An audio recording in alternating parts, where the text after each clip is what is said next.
안녕하세요. 꽃다운 나이 74세 여성입니다. 잘 물든 단풍은 봄꽃보다 아름답다는 말이 있듯이 저는 지금의 제가 점점 더 좋아집니다. 나이 드는 것의 가장 큰 매력은 웬만한 일에 옛날처럼 흔들리지 않는다는 건데요. 수많은 시행착오와 인생의 파란을 겪다 보니 자연스럽게 맷집이 단단히 잡힌 탓인가 봅니다. 70평생 살면서 얼마나 많은 일이 있었겠어요. 그중 제일 소름 끼치도록 무섭고 간담이 서늘해졌던 기담이 있어 여러분들께 한번 들려드리고 싶네요. 먼저 제 결혼 이야기부터 해야겠군요. 저는 21살 때 9살 많은 남자와 결혼을 했어요. 70년대에 남자는 29 전에 9수를 피해 결혼해야 했고 여자는 4살 차이가 적당하다고 해서 26살만 되면 시집가라는 소리를 들었습니다. 그런 시절에도 저는 일찍 시집을 간 편인데 친정 형편이 어려워서 얼른 저를 치우려고 했죠. 제가 2살 때 아빠를 여인 어머니는 20살이나 많은 남자와 재혼을 했어요.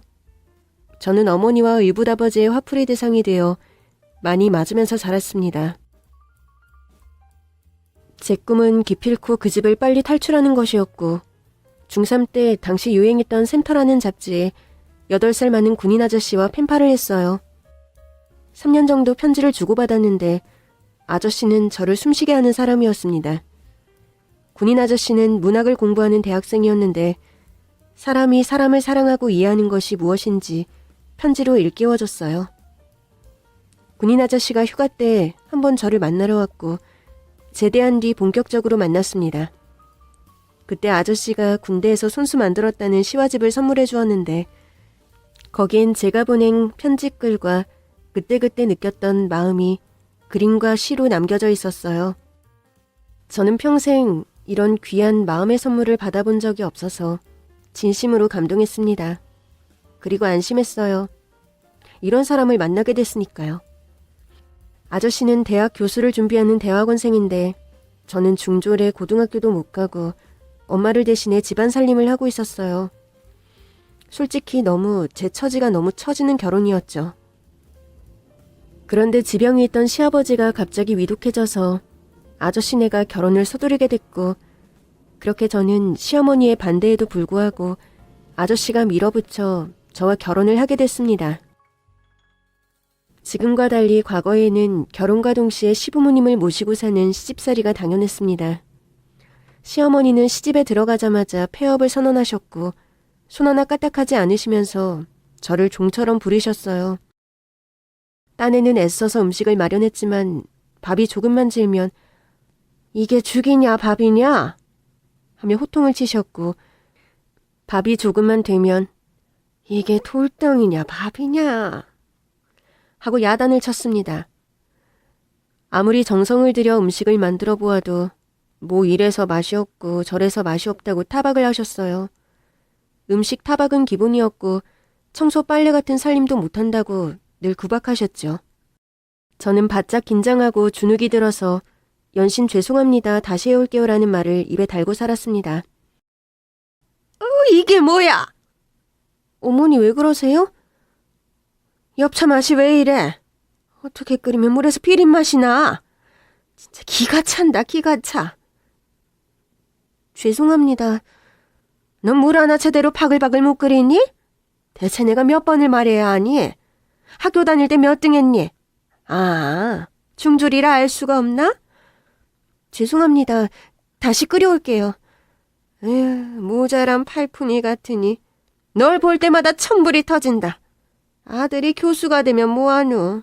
며느리가 저런 미련 판푼이 곰인데 답답하다. 답답해. 예, 넌 중졸 주제에 교수 부인까지 되었으니 너는 일생을 우리 집 하인처럼 몸으로 때워라. 알겠니? 네. 목소리 봐라. 웅얼웅얼 대답도 제대로 못해. 네, 알겠습니다. 어머님 해봐.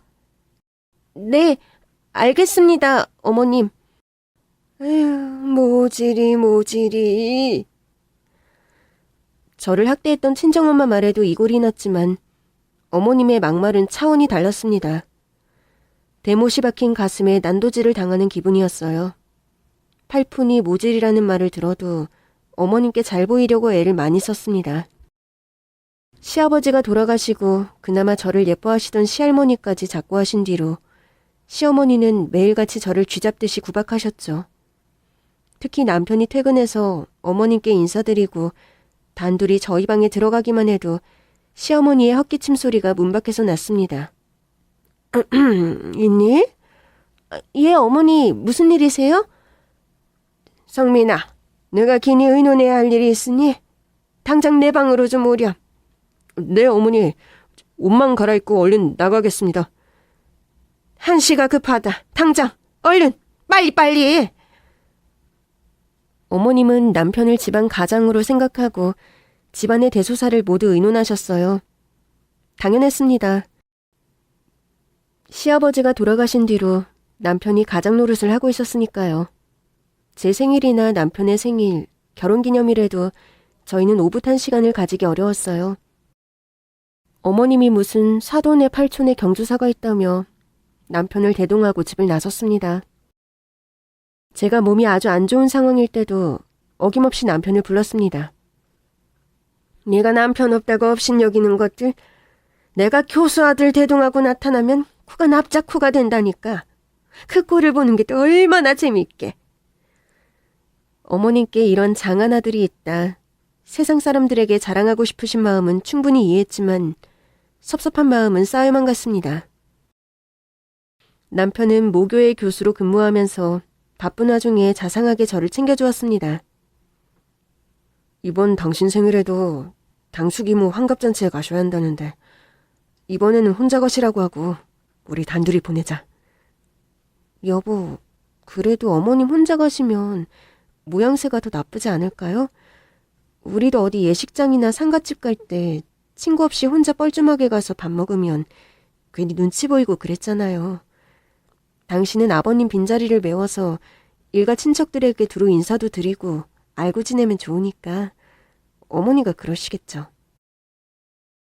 어머님 보호 차원에서도 모시고 가는 건 좋은 것 같아요. 아니, 당신은 정말 천사야. 당신 이리 와, 등 좀 보자. 날개 숨기고 있는 거 맞지? 세상에, 내가 천사랑 결혼을 하다니. 하지만 가장 역할만이 아니라 시아버지에게 하듯 남편을 의지하셨어요.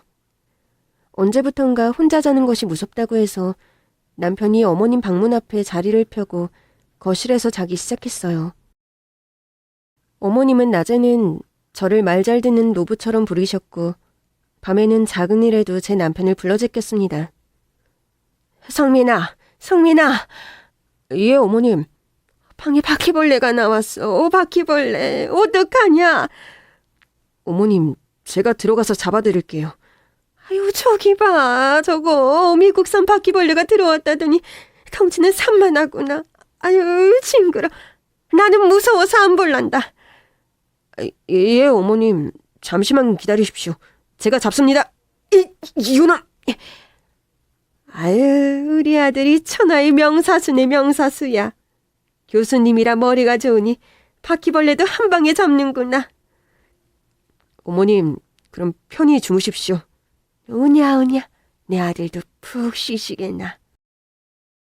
밤에 바퀴벌레 한 마리에 온 집이 떠나가라 호들갑을 떠시다가도 남편이 출근한 한낮에는 왕바퀴벌레가 쌍날개를 펴고 이리로 왔다가 저리로 날아다녀도 눈 하나 깜짝하지 않으셨어요. 어머님이 얼굴에 오일팩을 하시면서 소파에 누워 낮잠을 주무시는데 바퀴벌레 한 마리가 사샤샥 기어나와서 화들짝 놀란 나머지 어머님, 얼른 피하십시오. 제가 잡겠습니다. 이놈의 바퀴벌레 꼼짝 마! 거기서! 저는 집에서 제일 두꺼운 전화번호 부책을 들고 바퀴벌레와 1:1 대면을 했습니다. 정말 윤기가 자르르르 흐르는 갈색의 왕바퀴벌레였습니다. 바퀴벌레와 눈이 마주치지 않도록 눈을 가늘게 뜨고 슬금슬금 다가갔습니다. 바퀴벌레가 달려들까봐 두려움에 떨면서요. 그때였어요. 어머니가 얼굴에서 오일을 떼며 몸을 일으켜 앉으셨어요. 뭐하니? 바퀴벌레랑 눈 맞추고 인사하니? 초면에 실례합니다. 실례하세요. 어머니, 무서워요. 무섭긴 뭐가 무서워. 어머님이 탁자에 놓여있던 주판을 휙하니 던지셨고 주판 모서리에 맞은 바퀴벌레는 그 길로 깨꼬닥 비명횡사를 했습니다. 어머니, 나이스 캐치! 짱입니다요. 네가 그러면 내가 음메기사러 할 줄 알았냐? 뭐하고 섰어? 안 치우고. 당장 저거 치워. 저는 바퀴벌레의 시체를 휴지에 돌돌 말며 어머님의 활약에 감동받았다고 알려드리고 싶었어요. 어머니, 진짜 바퀴벌레 잘 잡으시네요? 왜? 꿈냐? 나 바퀴 잡는 여자라고 성민이한테 이르려고? 그러기만 해봐. 너는 그날로 황천길 떠나는 거야. 입 조심하거라. 아니에요. 그런 말이 아니에요. 아니긴 뭐가 아냐. 뭐해? 빨리 안 치우고. 바퀴벌레 제사 지낼 일 있니? 모자라. 아이? 그렇게 어머님은 형광등 끄기, 텔레비전 켜기, 콘센트 뽑기, 바늘구멍에 실 끼우기 같이 본인 힘으로 충분히 할 수 있는 아주 사소한 것까지 저희를 밤낮으로 불러제꼈습니다. 이건 애교에 불과했어요. 제일 황당했던 일이 남편이 없을 때 저에게 시켰던 팥쥐 엄마 같은 행동들이었어요. 예전에는 쌀을 보관하다가 쌀벌레가 생겨서 아깝게 버리는 일이 많았죠. 시어머니는 시외숙이 고향에서 보내주신 쌀을 매우 아껴주셨습니다. 하루는 그 쌀들을 돌을 골라내고 쌀통에 넣어 보관하라고 하시더니 이튿날 쌀통의 쌀을 모두 가마니에 다시 넣으라고 하셨어요. 아무리 생각해도 바람이 순풍순풍 잘 드는 가마니에 넣고 먹는 게 좋겠구나. 쌀통의 쌀을 가마니에 넣고 바람 잘 드는 장소로 영차영차 굴리다시피 옮겨놓으면 어머님이 그걸 보시고는 안 되겠다. 여긴 아무래도 먼지가 쌓이겠어. 쌀은 다시 쌀통으로 원위치 시켜라. 뭐해? 안 옮기고. 예, 어머니. 그 다음 날은 메주콩 한 가마니 주시면서 벌레 먹은 콩과 쭉정이를 골라내라고 하셨고 저는 종일 신문지를 펴고 콩을 쏟아놓고 일일이 하나씩 콩을 골라냈습니다. 깨진 독에 물 채워 넣으라는 팥쥐 엄마처럼 매일 수상하고 불필요한 일들을 입에서 나오는 대로 시켜대서 저는 살림의 달인이 되기 위해서 헛둘 수련하는 나날이었어요. 시어머니는 어지간하셨습니다. 밥맛은 물맛이 좋아야 한다면서 뒷산 약수터에 물을 길어오라고 하시기도 했어요. 저는 새벽 일찍 눈 뜨자마자 커다란 흰색 물통을 들고 등산을 했습니다. 덕분에 저는 심장도 다리도 튼튼해지면서 나날이 건강이 좋아졌어요. 그리고 기다리고 기다리던 소중한 아기가 저희를 찾아왔습니다. 어머님은 제가 임신했다는 말에 얼굴이 하얗게 사색이 되셨고 남편은 저를 품에 꼭 안고는 여보, 장하다, 고마워. 내가 앞으로 더 잘할게. 하면서 기뻐해 주었습니다. 아기는 2.6kg, 건강한 딸아이였습니다. 여보, 봤어? 금지가 방긋 웃는 거. 네, 봤어요. 나중에 영화배우를 해도 되겠어. 표정이 1000개가 넘어. 너무 예뻐. 그렇게 좋아요? 당연하지. 어떻게 얻은 딸인데. 참 여보, 그거 봤어? 우리 딸 등에 날개 있는 거? 등에 작은 전말이에요? 신기하게도 양쪽으로 나란히 날개처럼 펼쳐져 있네. 이건 필시 하늘에서 내려온 천사가 분명해. 당신이 천사니까. 나도 봤는데 그거 우리나라 지도 모양 아니에요? 나는 우리나라 지도라고 생각했는데 옆에 작은 점은 독도구. 오, 당신이 그렇게 말하니까 우리나라 지도 같기도 하네. 필시 아기가 위인이 될 거야. 당신도 참. 시어머니의 모진 외면 속에서도 아이는 저와 남편의 사랑을 받으며 토실토실 살이 올랐고 돌잔치가 얼마 남지 않았던 어느 날 불행이 찾아왔습니다. 멀쩡하게 출근했던 남편이 연구실에서 돌연 심장마비로 세상을 떠나게 되었어요. 세상이 무너지는 기분이었습니다. 따라 죽고 싶어도 옆에서 울며 보채는 11개월짜리 딸아이를 두고 갈 수는 없었어요. 남편의 장례를 치르느라 아이의 돌잔치는 흐지부지가 되었고 당연히 시어머니는 저를 남편 잡아먹은 며느리라고 죽일 듯이 달려들었습니다. 아기와 저는 눈칫밥을 먹으면서 시집살이를 했어요. 남편을 잃은 지 한 달도 안 돼 또 불행히 엄습했습니다. 딸아이가 화상을 당했습니다. 잠시 어머님께 아기를 맡기고 시장을 다녀오는 새 뜨거운 물주전자가 아이 등으로 떨어졌다고 하더군요.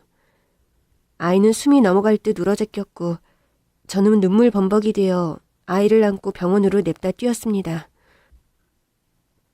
선생님, 우리 아이 등에 물집이 잡혔어요. 우리 아이 좀 살려주세요. 딸아이는 일주일 동안 병원에 입원을 했습니다. 아무리 빨리 뛴다고 해도 등에는 제법 크게 화상 자국이 남았어요. 어른 주먹만한 흉터가 남을 걸 생각하니 마음이 아팠습니다. 나중에 자라면 흉터 제거 수술을 시켜주겠다고 다짐을 하며 눈물을 훔쳤어요. 시어머니는 저희 모녀에게 무관심했지만 사람들 이목이 있으니 하루에 한 번은 꼭 병원을 찾아와서 의사와 간호사들을 만났고 그리고 그날 제 아기를 빼돌렸습니다. 퇴원을 앞두고 어머님께 전화를 드리는 게 아니었습니다. 여보세요? 어머니 내일 퇴원해요. 아침 먹고 집에 들어갈 것 같아요. 그래? 그럼 오늘 아기는 내가 보고 있을 테니 너는 집에 와서 그동안 묵혀둔 설거지, 빨래, 청소 좀 해. 여기에 애 눕힐 자리 하나 없이 엉망진창이야. 네 어머니 그렇게 할게요. 저녁에 오시면 금지 자는 것 보고 다녀올게요. 그러든가 말든가. 저는 시어머니가 병원까지 와서 아이를 봐주셔서 감동까지 먹고 신이 나서 집으로 가 집안 구석구석을 깨끗하게 청소했습니다. 아기가 돌아와 편히 쉴 수 있는 공간을 만든다고 힘이 드는 줄도 몰랐어요. 콧노래를 부르면서 일을 마치고 다음날 아침 일찍 퇴원 수속을 밟으려고 병원으로 갔는데 제 아이가 없었습니다. 응? 어젯밤에 퇴원했잖아요. 할머니가 데리고 갔는데? 저희 어머님이요? 어젯밤이요? 확실해요? 네, 애기 할머니가 급한 사정이 있으시다고 의사 선생님과 면담을 하셨어요. 의사 선생님이 크게 무리는 없겠다고 해서 연고랑 내복약이랑 다 챙겨가셨어요. 간호사가 황당하다는 눈빛으로 저를 뚫어져라 보는데 현기증이 났습니다. 대체 어머님은 어디로 가신 걸까? 저는 헐레벌떡 다시 집으로 돌아왔습니다. 아무리 기다려도 어머님은 오지 않으셨고 저는 미친년처럼 여기저기 전화를 돌렸습니다. 이모님, 혹시 저희 어머님 안 오셨어요? 네, 그런 거 아니고요. 예, 알겠습니다. 숙부님, 혹시 저희 어머님 안 오셨어요? 어제 병원에서 안 돌아오셔서. 혹시 어머님 보시면 전화 좀 주세요. 점심도 굶고 오후 늦게까지 일가 친척들, 어머님의 지인들에게 모두 전화를 돌렸지만 소득이 없었습니다. 허탈한 마음으로 앉아있는데 어머님이 오셨어요. 빈손으로 기세등등하게 들어오셔서는 제 앞에 커다란 이민가방 하나를 툭 던지시더군요. 네 짐 여기다 넣어라. 어머님, 우리 금지는요? 우리 금지 어디 있어요? 시끄럽다. 어디서 입을 나불대? 나는 내 아들 잡아먹는 년이랑 못 살아. 아이는 우리가 키울 테니 너는 나가서 시집을 가든 연애를 하든 네 마음대로 하고 살아. 어머님, 제가 잘못한 게 있으면 용서해 주세요. 앞으로 더 잘할게요. 제발 금지하고 살게 해주세요. 네, 어머니? 잘못을 했으면 벌을 받아야지. 내 아들이 축구 없는데 굳이 널 봐야 할 이유가 없지 않니? 네 갈 길 가라고 하면 내 어머니 하고 가면 된다. 어머니, 금지 한 번만 보게 해주세요. 이제 금지 볼 일도 없어. 어차피 넌 남이야. 그러니 썩 나가거라. 어머니. 제가 무릎 꿇고 빌었습니다. 보다 못한 시어머니가 제 옷가지대를 가방에 한 대 쑤셔놓고는 제 머리채를 끌고 대문 밖으로 내동댕이 치셨어요. 내 눈앞에 보이는 날이 네 제삿날이 될 거다. 대문이 쾅 닫히는 순간 제 하늘도 무너져 내렸습니다. 1살 된 딸을 시어머니에게 뺏기고 저는 몸만 달랑 나오게 되었습니다. 그 후로도 오랫동안 시댁을 찾아가 대문을 두드렸지만 시어머니는 눈썹 하나 까딱하지 않으셨어요. 당장 먹고 잘 곳이 없었던 저는 마침 주방 아줌마를 구한다는 구인 광고를 보고 썰렁탕 가게에서 일하게 됐습니다. 제 사정을 딱하게 생각하신 주인 할머니가 식당에서 잘 수 있도록 배려도 해주셨어요. 식당에서 일하며 아침 저녁으로 시댁을 찾아가 문을 두드렸습니다. 어머니! 어머니! 금지 한 번만 보게 해주세요. 세댁! 새벽같이 거기서 뭐해? 왜 그러고 있어? 옆집 사는 아주머니셨습니다. 아주머니, 안녕하셨어요. 잘 지내시죠? 아니, 새댁, 집에 뭐 두고 갔어? 이사 가면서 인사도 없길래 내심 섭섭했네. 어쩜 말 한마디 없이 이사를 가? 예? 이사요? 지금 여기 빈집이란 말씀이세요? 어머, 새댁. 그럼 새댁도 모르게 이사 간 거야? 어머, 아유, 어떡하면 좋아. 세상 천지에 무슨 이런 경우가 다 있어. 아주머니가 저를 딱하게 쳐다보시던 눈빛이 잊혀지지 않았습니다. 시어머니가 딸을 데리고 어디로 갔는지 친척 댁을 일일이 방문하면서 백방으로 알아봤지만 누구도 알려주지 않으셨어요. 제 마음속에는 늘 제 딸 금지가 자리 잡고 있었습니다. 화상당했던 등에 상처는 다 나았는지, 엄마가 보고 싶다고 보채지는 않는지, 딸이 너무 보고 싶어서 죽을 것만 같았어요. 시어머니의 행방을 알 수 없어 딸을 찾을 수가 없었어요. 그때는 그랬습니다. 집에 들어가 아이를 훔쳐가는 사람들도 비일비재해서 갓난아이들의 실종을 대수롭지 않게 여기는 분위기였어요. 그런 저에게 연민을 느끼고 살뜰하게 저를 챙겨주시는 분이 있었어요. 네, 설렁탕 가게 주인 할머니와 아들, 사장님이 저한테 그렇게 잘해주셨어요. 희원 씨, 그만 우세요. 그렇게 눈이 퉁퉁 부어서 붕어가 됐어요. 죄송해요, 사장님. 사과드리려고 한 말은 아니에요. 이제 희원 씨도 딸 그만 찾고 자기 인생 사셨으면 좋겠네요. 주인 할머니도 제 손을 잡으시고 다정한 말투로 이러셨어요. 힘내, 새댁. 사람이 이렇게 여리고 착해 빠져서 이 험한 세상 어떻게 살아. 지난 과거는 똥 밟았다 생각하고 잊어버려. 아무리 힘든 일도 지나고 보면 다 좋은 법이야. 과거에 매달리지 말고 이제 새댁 행복도 챙겨야지. 두 분의 따스한 정이 저를 살게 하셨어요. 결국 사장님과 저는 재혼하게 됐고 저희는 부지런히 일한 결과 돈을 차곡차곡 모았습니다. 동네 작은 설렁탕집에 불과했지만 손님은 저희에게 월급을 주는 소중한 분이라는 장사 철학으로 성실하게 한우물만 판 덕분에 밥장사로 100억대를 벌 수 있었습니다. 두 번째 결혼에서도 아들을 얻었고 저희는 화목한 가정을 이루었습니다. 아들이 건강하게 자라 예쁜 각시를 얻어서 장가드는 모습을 보면서 마음 한구석이 서늘했습니다. 이따금씩 딸은 어디선가 살아있을까? 살아있다면 어디서 뭘 하고 있을까? 이런 생각을 하면서 시간은 속절없이 30년이 흘러 제 나이가 53이 되었을 때였어요. 재혼했지만 가정은 행복했고 형편도 풍족해졌는데 여전히 마음속엔 갓난쟁이 내 딸이 티눈처럼 콕 박혀 있었습니다. 30년쯤 흘러 설령 제가 딸을 길에서 우연히 마주친다고 해도 알아보지는 못할 것 같았어요. 인정사정 보지 않고 천륜의 정을 떼어놓다니 몇 번을 생각해도 참 모질고 독한 시어머니였습니다. 아들을 결혼시키고 할 일을 다 했다는 생각이 들었는지 남편이 먼저 저 세상으로 떠나고 말았어요. 극심한 슬픔과 스트레스에 저는 뇌졸중이라는 병을 얻게 됐습니다. 50대의 뇌졸중을 앓으니 여간 불편한 게 아니었어요. 집안 살림은 물론 혼자서는 외출하기도 힘들 정도로 거동이 불편해지자 며느리가 저를 위해서 가정부를 드렸습니다. 옥란 씨, 저희 어머니세요. 살림 내용은 충분히 전달한 것 같고 어머님이 거동이 불편하시니 어머님 방에서 같이 주무셨으면 하는데. 괜찮으시겠어요? 일 없습니다. 네? 일이 없다뇨. 안 된다는 뜻인가요? 그러면 좀 곤란한데. 일 없습니다. 그러니까 일이 없다니 하겠다는 거예요? 말겠다는 거예요? 옥란 씨는 대체 몇 번을 말하냐며 당장 울 것 같은 얼굴로 일 없습니다. 한 번 더 외쳤습니다. 얘야, 그만하렴.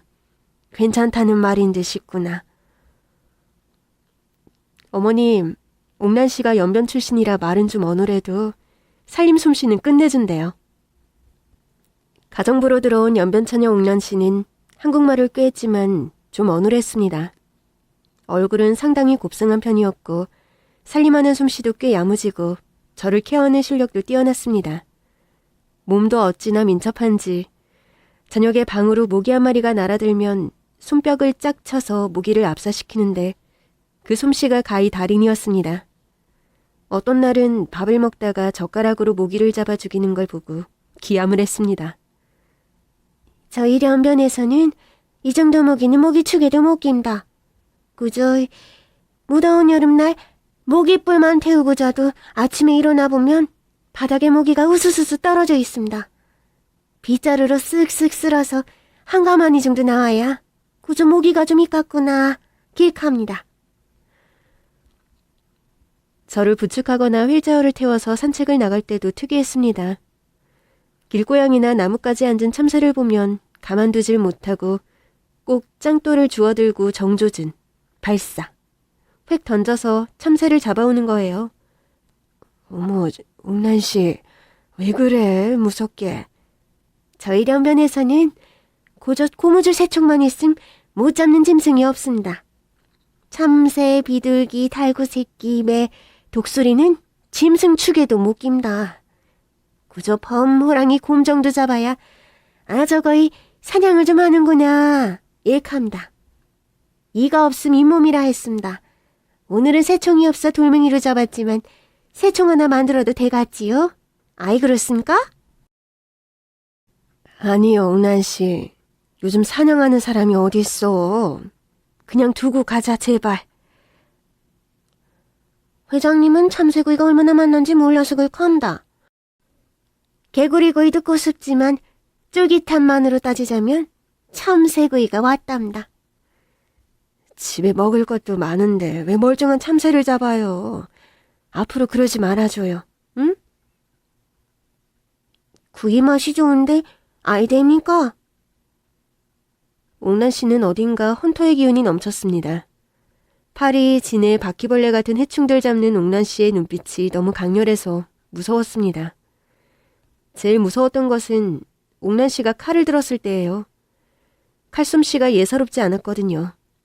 시장에서 잘 손질한 닭은 사와도 되련만 자고로 닭은 산채로 잡아야 제맛이라며 우리 집 뒷마당에서 직접 닭을 잡았습니다.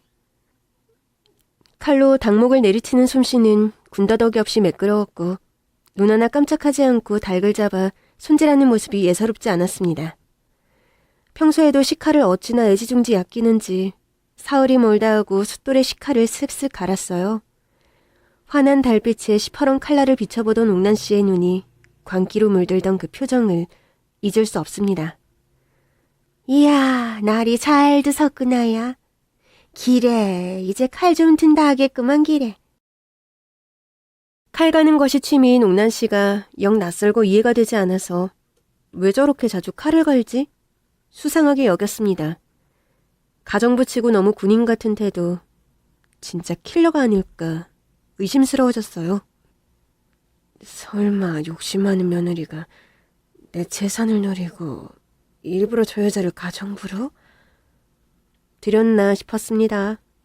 왜냐하면 평소 옥란 씨가 저를 응시하다가도 제가 쳐다보면 얼른 다른 곳을 쳐다본다든지 잠자리에 들 때와 일어날 때 자고 있는 나를 말없이 보고 있어서 간담이 서늘해진 적도 많았습니다. 설마 그럴 리 없어 말도 안 되는 망상이라고 생각했지만 한번 싹을 틔운 의심병은 날이 갈수록 뿌리를 깊이 내렸고 저는 옥란 씨를 가까이 하기가 두려웠습니다.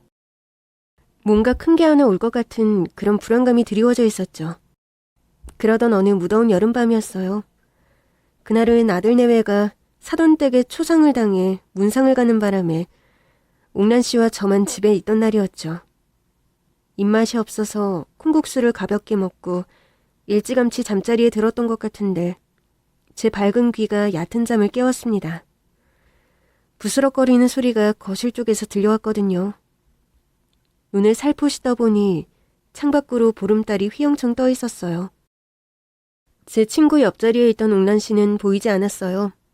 저 부스럭대는 소리의 주인공이 옥란 씨인가 하면서 도로 눈을 감으려는데 달빛 아래 제 방문 손잡이가 조금씩 돌아가는 게 보였습니다. 끼... 문 열리는 소리와 함께 온몸에 닭살이 오소소소 돋았어요. 저는 실눈을 하고 방문 쪽을 지켜봤는데 문틈으로 망치가 하나 쓱 들어왔습니다. 이어 오한말을 든 손이 팔이, 어깨가 들어왔고 검은 그림자의 머리와 발까지 다 방 안으로 들어왔습니다. 망치를 든 사람은 발소리를 죽이며 저를 향해 다가왔습니다. 저는 눈을 질끈 감고 자는 척을 했지만 저는 숨을 참고 있느라 숨이 멎을 것 같았어요. 쿵쾅대는 제 심장 소리가 너무 커서 다 들리는 건 아닌가 겁이 났어요. 제 얼굴 바로 위에서 저를 내려다보는 눈길과 거칠어지는 호흡이 느껴졌어요. 실눈을 떠보니 망치를 둔 손이 점점 위로 올라갔고 이제 나는 저 세상으로 가는구나. 모든 것을 포기할 무렵 번쩍하고 번개가 친 듯이 방 안이 갑자기 환해지더니 검은 물체가 눈 깜짝할 새 나타났습니다. 절구에 쓰는 방망이를 든 옥란 씨였어요. 내 누군지 아니? 연변에선 창옥란이야. 도둑이 어이가 없다는 듯이 웃더군요. 그래서 뭐 어쩌라고. 도둑질하러 왔는데 통성명까지 해야 하냐? 왜? 나는 장충동 주윤발이다. 너는 지금 아주 중차대한 실수를 했어.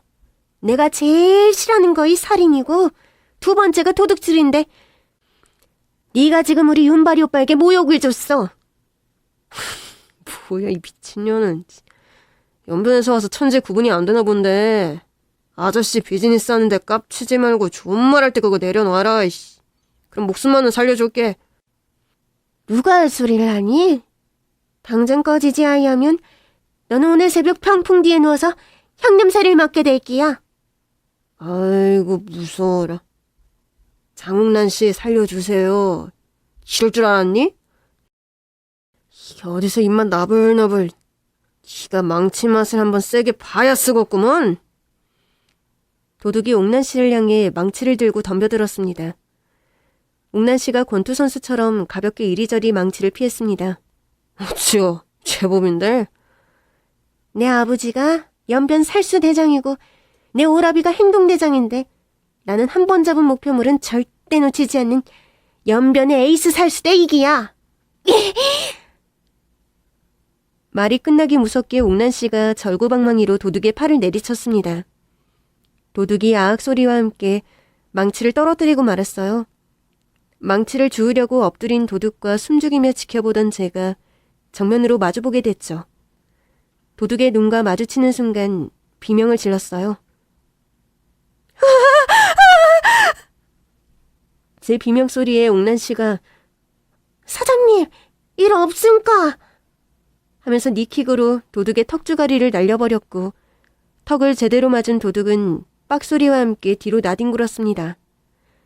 옥란 씨가 도둑의 배에 올라타고 도둑의 멱살을 잡고 말했습니다. 내가 말하지 않았니? 새벽에 향냄새 맡게 될 거라고. 좋은 말 할 때 갔으면 이 꼴은 안 당하지. 네가 선택한 길이니 억울한 마음 먹지 말고 기꺼이 받아들여라. 이어서 무자비한 방망이질이 시작됐습니다. 얼굴과 등과 팔다리 할 것 없이 온유월 개패듯 사정없이 방망이를 내리쳤습니다. 비명을 지르다 못해 기절 직전에 다다른 도둑이 가까스로 살려고 소리쳤습니다. 타임! 살수 누나, 아니 살수 누님 살려주세요.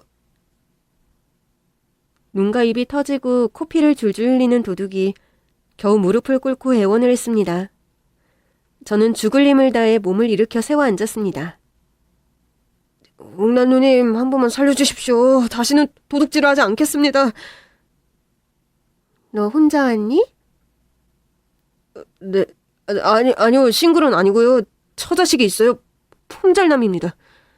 누가 그런 걸 물었니? 쓸데없는 정보 말하지 말고 아가리 닥치라.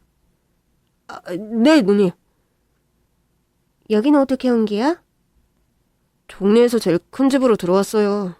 실은 저도 평범한 직장인이었는데 제가 정리해고를 당하는 바람에 어쩔 수 없이 밤이슬을 맡게 됐습니다.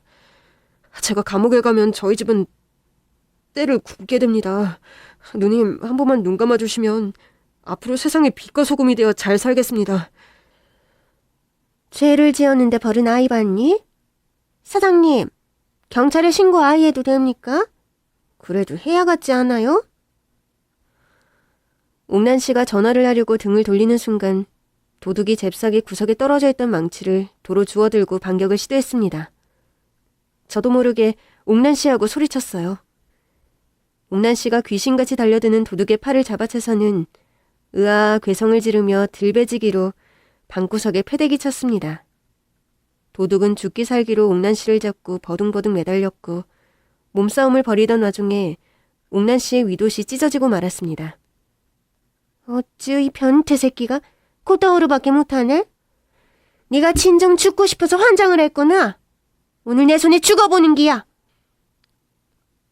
옥란 씨가 씩씩대며 도둑을 들었다 놨다 패대기를 치고 발로 차고 굴리기를 수십 번을 하자 에고고고고 에고고고고 비명도 제대로 못 지르던 도둑이 입에 개거품을 물고 깨꼬다 기절을 하고 말았습니다. 별것도 아닌 놈이 깝치고 있어. 기절한 도둑의 팔다리를 빨래줄로 칭칭 묶고 난 뒤 옥란 씨가 저에게로 다가왔습니다. 사장님, 많이 놀라셨습니까? 옥란 씨는 괜찮아요? 일 없습니다. 저희 연변에서는 고조 도둑 한 명은 도둑 측에도 들지 않습니다. 한 10대명은 때려잡아야 도둑이 들었구나 합니다. 옥란 씨, 구급약 좀 갖다 줄래요? 옥란 씨 몸에 상처, 약 발라야 해요. 일 없습니다. 아니야, 아가씨 몸에 흉터 생기면 어떡해. 저기 화장대 서랍에 있어요. 구급약 상자. 옥란 씨가 구급약 상자를 꺼내 들고 왔습니다. 도둑과 격투를 벌이느라 여기저기 까지고 피나는 곳을 소독하고 연고를 발라주었습니다. 아유, 어떡해. 아가씨 손을 이리 만들어서 어째. 등에도 긁힌 자국이 있던데. 돌아봐요. 일 없습니다. 거긴 원래 있던 상처입니다. 그래도 한번 봐봐요. 옥란 씨의 등에 난 생채기는 없나 찬찬히 살피던 저는 등 한가운데 난 화상 자국과 양날개 죽지에 점을 발견하고 심장이 미친 듯이 두근거리기 시작했습니다. 옥란 씨, 이 양날개 죽지에 우리나라 지도 모양의 점이 있네요. 아, 신기하죠? 지도 모양의 점이 있어서 전생에 독립군이 아니었냐고 친구들이 놀려댔습니다. 마이 흉한가? 옥란 씨, 여기 커다란 화상용터 언제 생겼어요? 아, 그건 어릴 때부터 있던 상처라고 들었습니다. 어쩌다가? 그거까지는 잘 모릅니다. 부모님이 극하는데 저를 만날 때도 흉터가 있었으니 갓난쟁이 시절에 다친 것 같다고 하셨습니다. 아기 때 부모님이랑 따로 살았어요? 실은 아무한테도 말 못한 비밀인데 사장님만 아십시오. 지금 부모님은 인신매매 시장에 나온 저를 보고 가여워서 저를 키워주신 양부모님입니다. 인신매매 시장이요? 예, 저희 시골에는 옛날부터 가난한 어린아이를 사고 파는 시장이 있었는데 부모님이 우연히 그곳을 지나다가 한 노인이 저를 사려고 흥정하는 모습을 보고 그래도 두면 안 되겠다 싶어 저를 입양하셨습니다. 옥란 씨, 나이가... 정확하지는 않지만 32입니다. 저는 모르게 옥란 씨의 뒤를 확 껴안았습니다. 사장님, 무슨 일이십니까? 옥란 씨, 나한테 잃어버린 시모한테 납치당한 갓난쟁이가 있는데 태어날 때부터 등 양날개 죽지에 점이 나 있었어요. 애기 아빠는 날개 죽지에 점이 있어서 천사의 날개라고 불렀고 저는 우리나라 지도 모양 같다고 했죠. 우리는 아이가 필시 큰 인물이 될 거라고 좋아했어요. 신기합니다. 양날개 죽지에 저처럼 점이 생긴 사람이 또 있다니 말입니다. 그런데 더 놀라운 건 제 딸아이 등에도 화상 자국이 있었다는 거예요. 애가 1살도 안 됐을 때 내가 시장을 나간 사이에 시어머니가 한눈판 사이에 화상을 당했다고 했지만 아무리 생각해도 아이 등에 뜨거운 주전자를 올린 것 같았죠. 옥란 씨 등에 난 흉터처럼 이렇게 동그랗게. 기카면 사장님 아이가 저처럼 화상 자국에 점도 있었다는 말씀이십니까? 맞아요. 사장님, 울지 마시라요. 하염없이 눈물을 흘리고 있는 저를 옥란 씨가 안고 달래주었습니다. 그때였어요. 팔다리가 빨랫줄로 꽁꽁 묶인 도둑이 정신을 차렸는지 입을 나불나불대기 시작했습니다. 세상에 어떻게 이런 일이 다 있습니까? 어릴 때 잃어버린 아기가 중국에 팔려가는 것도 상상 초월인데 중국에서 노예로 팔려가는 아이를 구해서 키운 양부모님 덕분에 다시 한국으로 왔는데 여기서 다시 친어머니를 만난다는 게 이게 하늘이 맺어준 인연이 아니면 설명이 안 되는 일이 아닙니까? 어머님, 누님 축하드립니다. 따님이네요. 따님을 찾으셨네요. 뭐하세요? 쇳불도 당김에 뽑으라고. 빨리 병원에 가서 유전자 검사 안 받고 얼른 검사 받아보세요. 유전자 검사요? 친자 확인 유전자 검사를 받으시고 확인 사살하고. 아이고, 미리 축하드립니다. 사모님, 모녀 상봉도 하셨는데 저 좀 풀어주시면 안 될깝시요? 누님, 사모님, 귀부인. 그제야 저희는 도둑이 그대로 방 안에 있다는 걸 깨닫고 경찰에 신고를 했어요. 얼마 뒤 경찰이 출동해 오지랖이 넓은 도둑을 잡아갔습니다. 경찰들 손에 끌려 경찰차를 타면서도 도둑은 그 입을 쉬지 않고 떠들었어요. 에헤이, 사모님, 친자 확인 검사 얼른 받으세요. 딱 봐도 두 분 모녀 아닌 모녀야. 알았죠? 내 말이 맞으면 나 선처 좀 부탁해요. 얼른 타, 이 새끼. 뭘 잘했다고 피해 과정이 회유질이야. 에헤이, 형사님, 이게 눈물 없이는 못 들을 이야기라니까요. 서로 가면서 내가 다 들려드릴게. 나중에 경찰들이 집으로 와서 알려주었는데 그 도둑은 특수절도, 폭행, 상해 전과 18범의 극악무도한 범죄자였다고 합니다. 하마터면 큰일 날 뻔했습니다. 어떻게 저런 놈은 때려잡으셨어요? 우리 딸이 연변에서 자랐는데 연변에서는 저런 도둑 잡는 일쯤은 껌 씹는 것보다 쉽대나 뭐래나. 연변에선 따님이 계셨어요? 우리 딸 금지라고? 아까 커피 내왔던 아이가 제 딸이에요. 30년 만에 만난 내 분신. 정말 하는 짓이 너무 예뻐요. 눈에 넣어도 안 아프답니다. 그랬습니다. 친자 확인 유전자 검사 결과 옥란 씨는 제 딸이 틀림없었습니다. 그날 처갓댁에 다녀온 제 아들이 도둑을 작살내버린 옥란이 이야기를 듣고 또 잃어버린 딸일지도 모른다는 말을 듣고 곧장 병원으로 가서 검사를 받게 해주었고 그 결과는 해피엔딩이었습니다. 어머님, 옥란 씨가 어머님 따님이라고요? 제가 가정부를 구할 때 원래는 다른 이모님이 오기로 했거든요. 그런데 그 이모님이 갑자기 더 좋은 조건으로 제안이 들어왔다면서 취소를 하시는 거예요. 갑자기 사람을 새로 구해야 해서 막막해 하고 있으니까 속에서 소장님이 그러셨거든요. 이번에 연변에서 온 처녀가 있는데 가정부 일은 처음이지만 눈빛이 아주 예사롭지 않다고. 뭘 시켜도 잘해낼 관상이라고 칭찬을 하시면서 떠다 밀길래 내심 찜찜한 마음으로 채용을 했거든요. 못 먹어도 구다. 한 달 써보고 아니면 받고 심산이었죠. 그런데 이런 기적이 일어나다니. 세상에나. 그때 원래 오려던 이모님이 왔으면 이렇게 만나지도 못했겠네요. 어쩜 이렇게 신기한 일이 다 있을까요? 엄마 평생 소원이 하늘을 울렸네. 새벽마다 정한수 떠놓고 기도를 하셨잖아. 엄마 새벽 기도할 때마다 너무 간절해 보여서 나 좀 울컥했거든. 엄마 축하해. 나도 누나가 생겨서 너무 좋아. 우리 행복하게 살아요. 고맙구나, 금동아. 우리 네 식구 천년만년 행복하게 살자꾸나. 아들이 옥란씨, 아니 금지의 손을 잡으며 환하게 웃었습니다. 누나! 금동아. 누나, 우리 집에 온 거 축하해. 어머니, 고맙습니다. 누나, 동생이잖아. 편하게 불러. 난 누나가 생겨서 무지 든든하고 행복해. 누나가 그렇게 무술의 달인이라며? 그지 엄마? 그렇단다. 칼솜씨가 장난이 아니야. 누나가 칼 들고 있을 때 말 조심해야 해. 알았니? 기 가지 마시라요, 사장님.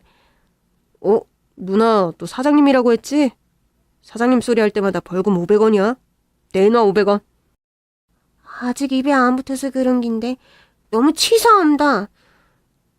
너 또 높임말. 누나가 편하게 말을 놓으면 나는 좋겠네. 해봐. 응? 알았어. 엄마한테도 엄마 하고 불러봐. 어서. 금지가 빨갛게 상기된 얼굴로 조심스럽게 입을 뗐습니다. 어머니, 금지야. 어머니, 금지야. 내 딸 금지야. 그렇게 저는 딸을 되찾았습니다. 지난 20년 동안 금지는 제 곁에서 지극정성으로 저를 돌봤고 뇌졸중으로 마비가 왔던 몸이 비록 부자연스럽긴 해도 이제는 익숙해져서 생활의 불편함이 많이 줄었습니다. 그동안 금지도 좋은 짝을 만나 행복한 가정을 일구었고요. 아들네도 새 쌍둥이를 낳고 복닥복닥거리면서 잘 삽니다. 명절이나 생일, 온 가족들이 모이면 자신의 서울말이 일치월장해졌다고 큰 소리를 쳐서 가족들을 웃깁니다. 어제 백화점에 갔는데 아무도 나를 이상하게 안 봐. 내가 서울말을 잘하는 것 같아. 말 들어봐. 안녕하세요, 이금지입니다. 저는 대한민국 서울에서 살고 있어요. 어때? 나 서울말 잘하지? 오, 누나, 좀 하네. 연변은 아니야. 완전 북한에서 온 것 같아. 뭐 이어들아? 이놈의 새끼. 내 짱돌 맛을 보고 싶구나 기래? 언니, 드디어 저도 연변 에이스 살수의 기술 좀 구경하는 거예요? 우와, 기대된다. 옳게 기카하지 마. 도둑을 제압하려고 거짓말을 친 게야. 연변 살수대장은 없어. 아닌 것 같던데. 이 엄마가 봤을 때 우리 금지 솜씨가 보통이 아니던데. 어려서 산에서 다니며 개구리 잡고 참새를 잡다 보니 몸이 민첩해져서 그런 거예요. 진짜 아니라니까. 내 나이 70이 되고 보니 맷집도 단단해지고 매사 흔들림이 적습니다. 그래도 과거 시어머니가 저에게 했던 일을 떠올리면 피가 거꾸로 솟을 때가 많아요. 나중에 전 남편의 숙모에게 들으니 시어머니가 아이를 중국으로 팔아버리고 자신은 15살이나 어린 남자를 만나 개가를 했는데 사기에 노름꾼을 잘못 만나 매일같이 매를 맞다가 도망쳐서는 끝내 비명행사를 했다고 합니다. 모질고 못된 인생의 만료가 참혹하기가 그지없습니다. 생각해보니 옛날에는 무더운 여름이 되면 남양특집이라고 해서 방송마다 무서운 이야기도 많이 해줬는데 요즘은 잘 안 하는 것 같죠? 제 이야기는 남양특집에 내놓아도 손색이 없는 아주 무시무시한 이야기라고 생각했는데 막상 하고 보니 우리 딸 자랑 같아서 부끄럽네요. 요즘 같은 열대야에 딱 어울릴 것 같아서 기억을 더듬어 나름 재미있게 써보았습니다. 옛날 할머니 이야기 듣듯이 편안하게 들으셨다면 좋겠네요. 다들 행복하세요?